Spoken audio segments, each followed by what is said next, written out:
Welcome to HBCU Her Voice, a place where we celebrate the powerful voices and stories of remarkable women from historically Black colleges and universities. I'm your host, Shanasia Washington, a proud HBCU graduate myself. I'm thrilled to bring you this platform dedicated to amplifying the voice of our community. We dive into inspiring stories of resilience, success, and the incredible impact these women are making in the world.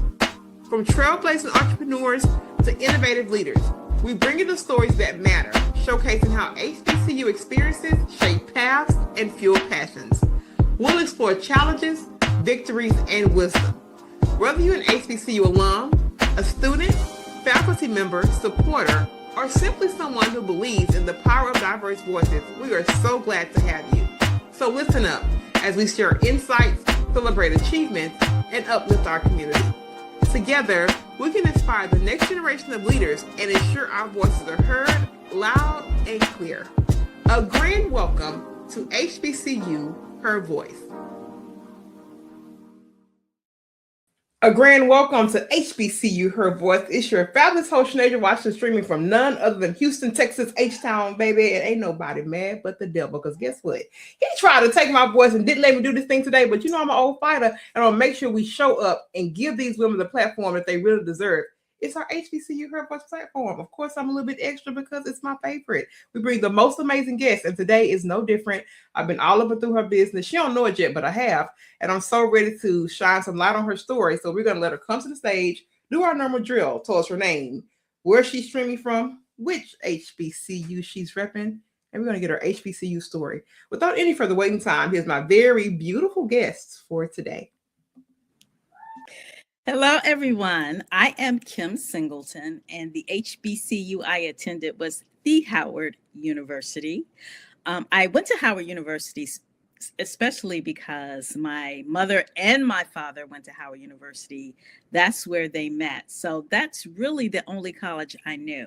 Now, they took me there one time when I was in high school, and I don't know if it was called the Yard Fest back then, but I saw students dancing from Founders Library to the Fine Arts Building. And for those of you who have not been to Howard University, that's across the main campus. And I was like, I knew this is the school that I wanted to go to. And once I started attending, not only did I know that they knew how to party, but I ran into some of the brightest, most intelligent, brilliant people that I have ever met, and I'm still friends with them to this day. So that's my HBCU story. Welcome, Kim. And she said she comes from the Howard. And I have told y'all during this recording cycle, I don't know, it's just been Howard and PV. I am not partial to any of those institutions. I didn't attend either one. But let me tell you, it's all love. It's all love. Let me tell you. I'm just saying, but those who have been watching this series, you will see that Howard and PV, Prairie View A&M University in Prairie View, Texas, which is not far from me, have showed up. And let me tell you something, Ms. Kim Singleton, they have showed out on this thing. This has been a fabulous run. I'm just so happy to be here. But we always highlight those stories because those stories bring us such great pride. And for people who watch this podcast and interact with this platform, our schools have been under attack. Our schools have been undermined. Our schools have been through all of the things. So this platform not only highlights these women, but give us a place of pride because we love our schools. Many of us go back and are connected, love homecoming and all of the things. But as a girl who is a Houston-Tillotson University graduate in Austin, Texas, I'm a very proudful girl. So when I see my fellow HBCU women coming out here and showing up in the world, y'all know I act bad. I act a little.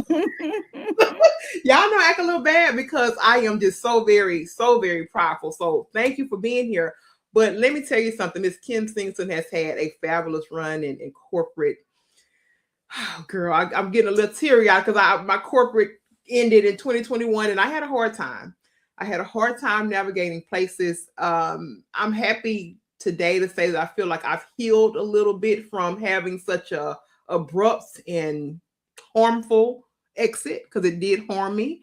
And it was a place in which I had worked very hard and built a very sound career. So to kind of have it, just smuffed I really did. I went through an identity crisis. I went through a lot of different things, Miss Kim, that has produced the woman that you see in front of you today. Because I was not always this clear.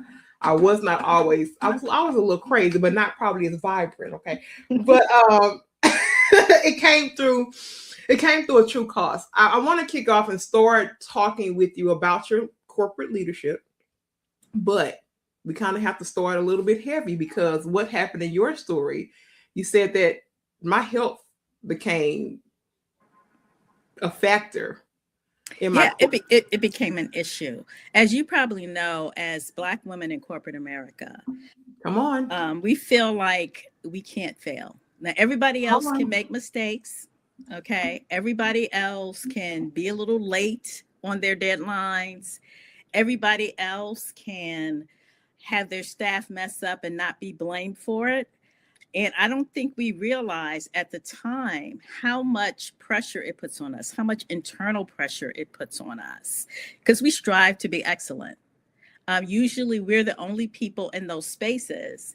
And even if it's not something that's in our forefront of our mind, we are representing Black women in those spaces. So what happens is the stress builds up on you. And for my particular situation, I was supervising a large staff.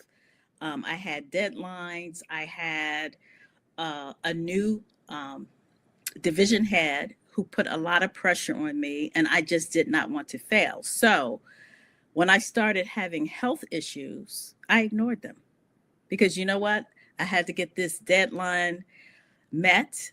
I had to get these reports done. I had to make sure that my staff had everything tight because anything that was out of line would have reflected on me. Fast forward, something happened that sent me to the hospital. Okay. And I had called my mom and I said, don't panic. I'm on my way to the hospital. I was having these signs and the doctor sent me there. And she said, quit that job today. Now, I had a long career in corporate America. So I had done all the right things, my 401k, save money, and there was no reason for me to stay there. And then I took an evaluation of my life and I said, is this really how I want to spend the rest of my life? Is this what God really has for me? And the answer was, he said, no, it's time for you to go because I have some better things for you. And he did. So. First off, shout out to mama because mama say, quit that job right now. You ain't got time. Sometimes a mom have to step in and say, that's my baby. And you stop it. Mm-hmm. And that's what she did. So big shout out to her for doing that because I felt when I had, my departure in 2021, I wasn't really met with that because they didn't understand. They kept saying, you got that good job. You got that baby. He 3. You got this and that. It's the middle of a pandemic. They say you crazy. I say it can't be that good if it's killing me. Exactly. It just can't. It doesn't make sense. And so for you to have your mama say that, to me, that's a strong blessing right there. If you ain't never thought about it, how I'm telling you, because it's somebody who was, still fairly younger in their career at that time. I mean, I had a 13-year career, but still fairly younger in climbing. I wasn't really just met with that. They always believed in me and, knew that I did the right thing. Obviously, I wouldn't have climbed so quickly and managed a large team. But Miss Kim, it was met with a lot of opposition. Mm-hmm. It was met with a lot of opposition from people that look just like me, being from the same parts as me. They didn't understand that. And I say this now, but I couldn't say this in 2021. Walking away, even though how scary, Lord knows as I say this right now, Miss Kim, that's the best thing I ever done. Mm-hmm.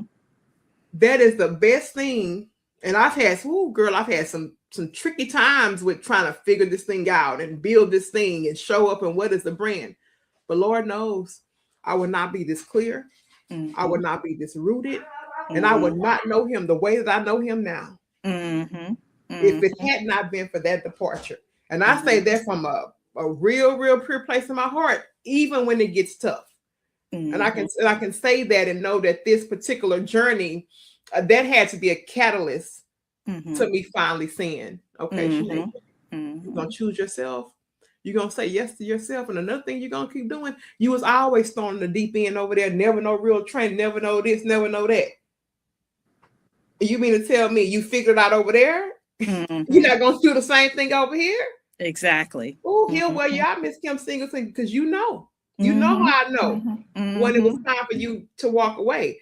So you talked about it a little bit, but I want you to answer this clearly, because so many of us Black women that are still in the corporate spaces, we don't really know how to prioritize the help because of all the other things you just told us. That pressure to be perfect, that pressure to not step outside the box and really just do the thing. So if you could tell someone who's in that position, because I can pick up this phone, Miss Kim Singleton, and find quite a few. I mean, so you better watch this one with Kim Singleton, because I ain't gonna do them like that, but I'm just saying you better watch this one with Kim Singleton, because she's talking about some stuff that we need to hear. How would you kind of help them walk toward prioritizing their health and thinking about something else? Because the honest to God truth, if it hadn't got that bad, Miss Kim Singleton, I'd have still been in there tinkering with them folks' stuff. I ain't gonna even hold you. I would have still been doing it, because sometimes we can't see beyond that. So what would you tell them to walk closer to prioritizing their health and maybe seeing outside of just this silo? Well, I think looking back now, as you have all those pressures on you, the work is never really done. So I've literally worked 7 days a week.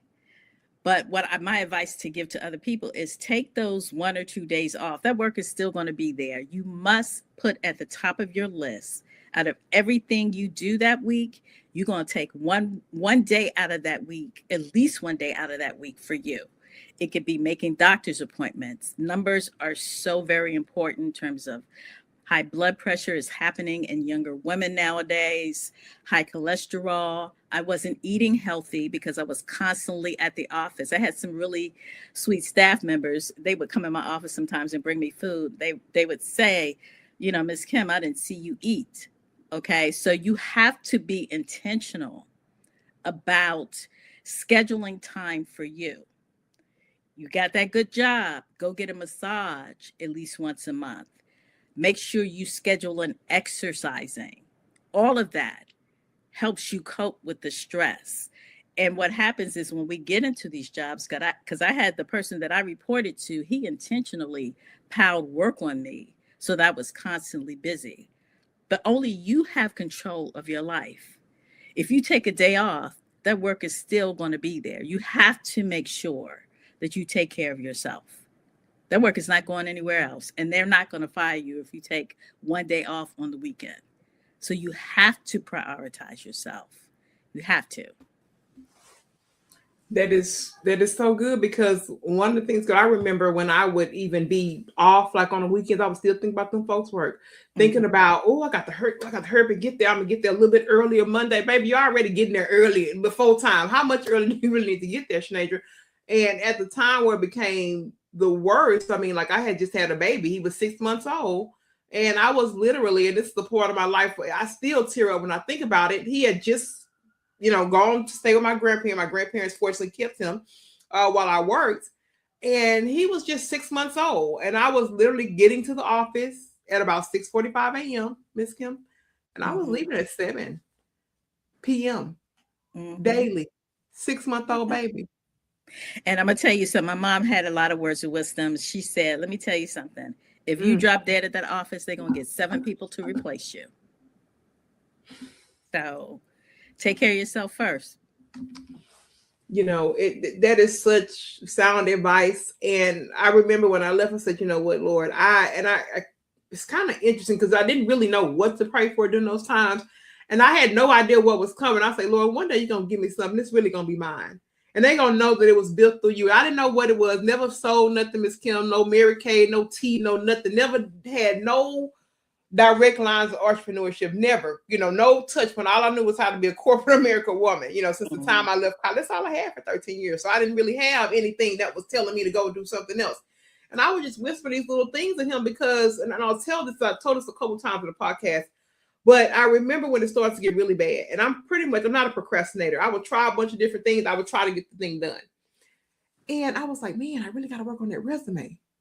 But for some reason, Miss Kim, I don't know. I'm not a I just wasn't doing it. And I'm like, what's going on with Sinead? You're like, why won't you work on the resume? You find time to do everything else, and you typically try to get your work done.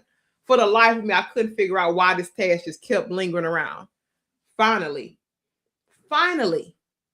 when I pulled out the resume to work on it, to try to tinker it up to start looking for something else, girl, it's like heaven's gate opened up. I bawled like somebody had died. I bawled.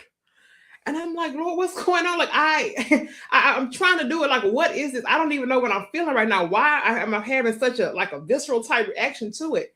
And come to find out, he say, well, until you ask me for what you really want, you're going to be stuck. He say, I'll get you can fix this resume and you can go from one zoo to the next zoo. But you see what I'm saying? Mm-hmm. But until you ask me for what you really want, you're going to be stuck in that thing. Mm-hmm. And even if I did not know what to ask for, because I really didn't at that time, he awoke something in me that said, Shanadra, you better do something different before you have to be forced to do something different. Mm-hmm. Because at that time, I was only about 31 or 32, and I was already getting high blood pressure readings. Miss Kim, I was already getting high blood pressure readings. I got the paperwork to prove it. Because I said, oh my God, I said, I'm coming home with this headache and I'm just trying to take Tylenol and do this and do that. And my grandfather was the one, he said, baby, you checked your blood pressure? I say, well, no, sir. It wasn't even in my context to check it. So I was over there at their house and he had a blood pressure cut reading. And I got a 147/96 or something like that. You hear me? 32 years old. So that alone, and I always bring that up with him. I was like, you remember that time I took my blood pressure and it was that high? And y'all was trying to tell me it's a good job, this and that. That right there was the real life proof and embodiment. That right then and there, it was not. Because if mine get to be 120, I'm crazy. I don't play with my blood pressure. I check that thing religious. My little thing is right here. Don't play with me, Miss Kim Singleton, because I speak real life. My thing is right here. Mm-hmm. Don't play with your girl, because I check this thing religiously. If it's 122 or too high, we like under 120. Mm-hmm. It's solid because of what I've been through at the time and a whole bunch of other external stressors that was on top of that job, like grief and other things that we as Black women typically don't get to work through and navigate through. Right, exactly. So, girl, you know what? You know I'm giving you a virtual hug because you came on out that thing.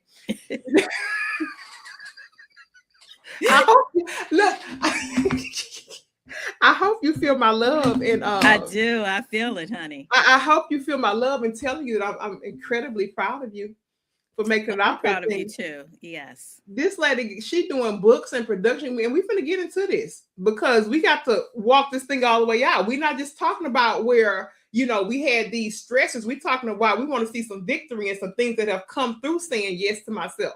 Mm-hmm. She got books. She got a whole production company. Tell us what you're working on. And before you do that, what was the moment you like, okay, I got it. This is what I'm about to do.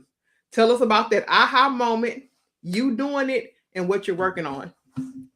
Well, I started my production company when I was still working. I was a finance executive for a media company, but I've always been very creative.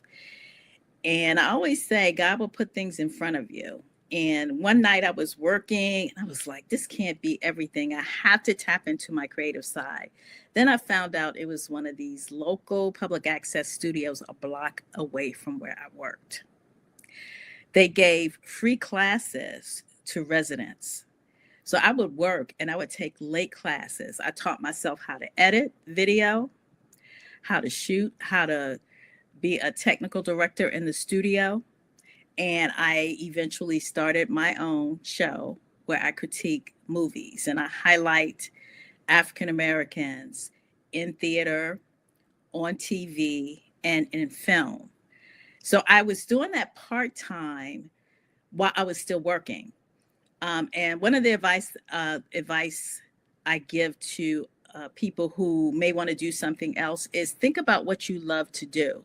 Think about it now that you have money, you can take classes, you can do X, Y, and Z. So when you do want to pivot, you're not starting from ground zero. While I was working, I got my business registered.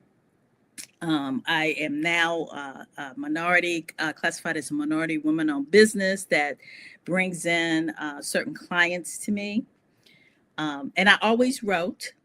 So I wrote poetry, and I had run into a friend from church. I hadn't seen her in years, and she had just gotten a job as an acquisition editor at a publishing company. And she remembered that I did poetry. And she asked me what I had in the can, and I told her, and she said, well, I want to publish it. And I was like, oh, okay. And I didn't really think anything of it, because a lot of people say they want to do stuff and they're going to help you do something, but it never really comes to fruition, or it comes later on down the line. But that next work day, she called me and asked me to send in a copy of the poem, send my resume, send me a video of me performing, because I used to do open mic nights. And the rest is history. The book was published, and I have 2 books out. The second book, the first book is called I Love My People, which is a book-length poem that celebrates the resilience and beauty and history of Black people. And it did so well, the publishing company said, well, let's make, let's make a children's book version of it. And then that's when I did I Love My People, a child's celebration of Black culture. So that's kind of my journey. And what a beautiful one. Let me just thank you for celebrating us in film and poetry. One of the things about this podcast and the other podcasts that we run is that I believe that area is not celebrated nearly enough. The film and the arts and the historians really who are putting our culture first and making documented series, publication, whatever it is. It goes, baby, they trying to erase us. They always have. They haven't been able to do it, but I can't really put into words how much so it is important for us to preserve our history, to move it forward, and do that through things like documenting and audio and visual. It's so very important. I really stress it because I have my share of African American arts and books, but then at the end of the day, I had to put that mirror on me and say, what are you doing to really move it forward? And showing up here honestly brings me the greatest amount of pride, because I get to see people like you on the other side of the screen who are showing up and are putting their seeds into the earth. So like I told you before, I really don't at all take it lightly that you come and spend time here with me, because it ripples more than what you think, and something that lasts for long after we shared this moment together. So thank you for that, girl. And she said, I'm writing books. I left some people behind. I'm getting my poetry published. So this is a real life example, you guys, of choosing yourself. We don't always say, Sinead, you don't preach from fluff or nothing like that. I'm not saying everything has been easy. Every step has been, a dotted I cross T. I would never sit here and tell you that. But has it been worth it? Definitely. I cannot tell you that I will be the same person, girl. You believe it or not, I'm just a shy back of the girl room. I know you don't believe. Well, you are shining. You are shining. They don't believe that, but I tell them that this particular walk, it came from me having a hard time, and me having to say yes and choose it and choose it unapologetically. They say, unapologetically. They say you're too much. I say, well, find less. You better tell them that if they ever tell you that. Now, when you think about the next, tell me about the next thing you took. You already said the book. You say, I have another book coming. I did already catch that. But when you think about your next phase.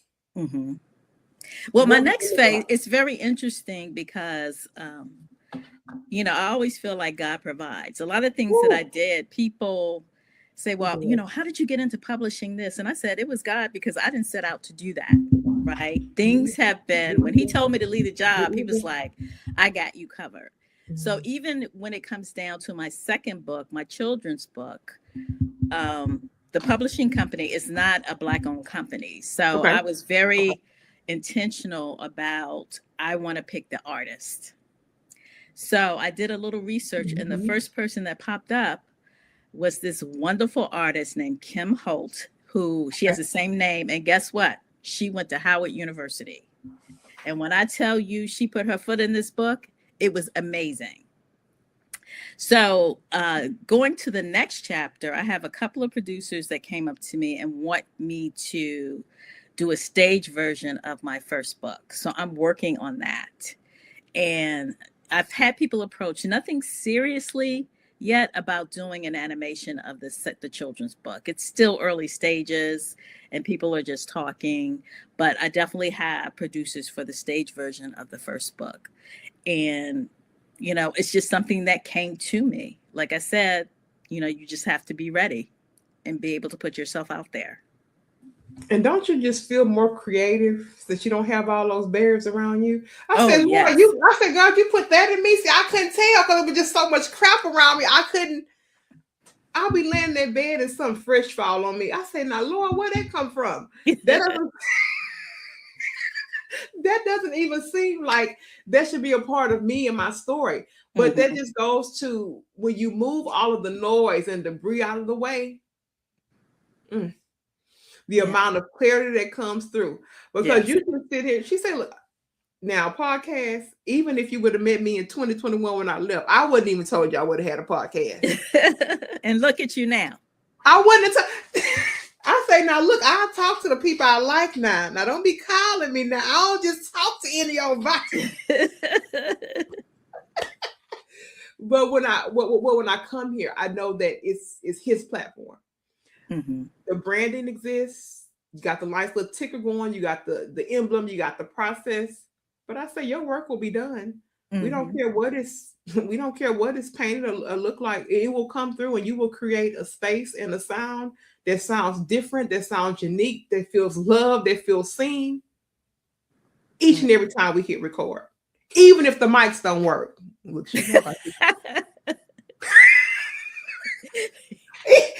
if the mics try to echo, I say I got something for you today.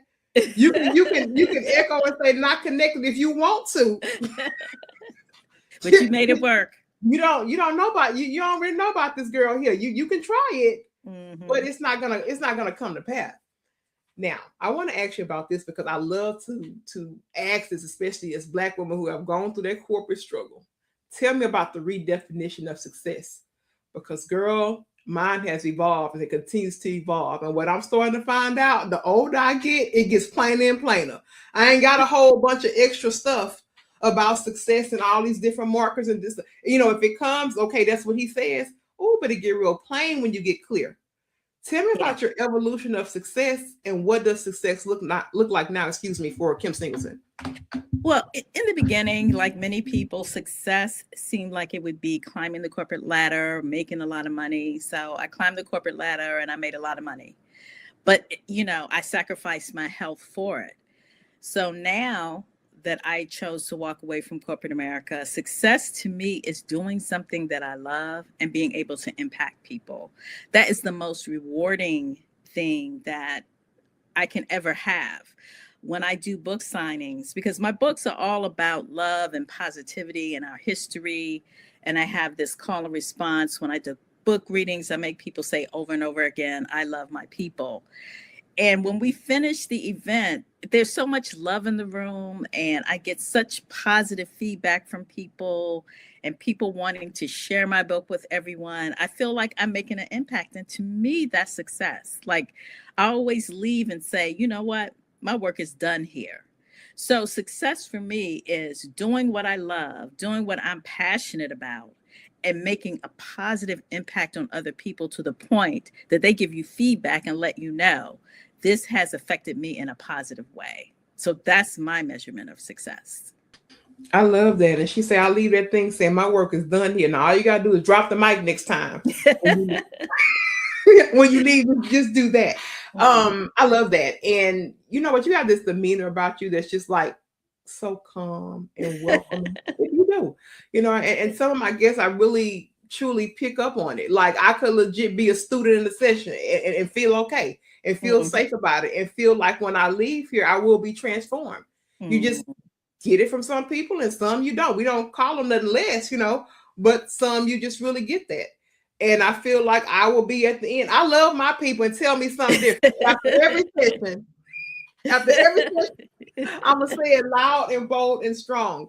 I want to give you a segment, Kim Singleton, to give us all of your connection points, wherever we can find the books. If you have a website, we want to make sure that we know how to connect you. So I want to cue over to you for your connection points, and I'm going to come back with another short segment. Okay, the best way to get in touch with me is through Instagram at SingSing2000. That's the name of my publishing company. And if you go into the link in the bio, it has all the links where you can get my book, where you can find my podcasts, where you can get information about my production company. Now, my books are available wherever books are sold online, but I encourage my audience to go to your local Black-owned bookstore. I'm being very intentional about highlighting the Black-owned big bookstores in different cities and having my book signings at Black-owned bookstores. Most Black-owned bookstores do have an online store, and my book will be available there. That's I Love My People. That's the first book. And the second book is I Love My People, A Child's Celebration of Black Culture. So again, on my social media page is at SingSing2000. And you can find all the information about my podcast, as well as my books and my production company. Oh, I love it. Now, you going to bring that thing on down to Houston, Texas? You know what? I probably will. I was there last year for my first book. So I'm going to come down because I remember going to this soul food restaurant. Uh-oh, girl. Which one? We got Esther. That's a big one. We got Greasy Spoon. That's a big one here. I think it's the one that's owned by these guys and they have their grandmother's recipes. But I remember that food was so good. I was mad at myself because I got full and I couldn't finish it. It was so good. I'm going to find out. I'm going to reach out to you and find out because I have got to go back to that soul food restaurant. Now, if you come down here to Houston and you don't send me a text message or email or something, I'll be real mad with you now, Kim. No, I'm gonna seek you out now. Look, I'll be real mad at you so me and my people can pull up and come to the book signing so that I can see you in person and touch some of this great literature that you're putting out into the earth, because what you're doing is nothing small. I got a boy that's in there that's 8 years old, and it is my due diligence and my mission to feed my son the stories that I know matter. And I mean that. So I don't, I'm not saying that just because I love it. Now, I ain't one of the mamas, you're going to love it too, but this you will. You know how your mama will tell you a couple of things. Now, this one you will eat. Like you eat dinner every night. You're going to eat this too. So you be sure to let us know in Houston so we can pull up in big loud colors and say, I love my people. Now try me. But I'm gonna say, you don't say that. You don't. You the author in the place that's gonna keep it, professional and everything. I'm just gonna be the one that say, "Now try it." Okay. All right. That's all I'm saying. I'll do that for it. Now let's do rapid fire. I have like a few maybe about 5 or 6 questions I have. Now you don't get a whole lot. You get like a word and maybe a little phrase or two. That's it.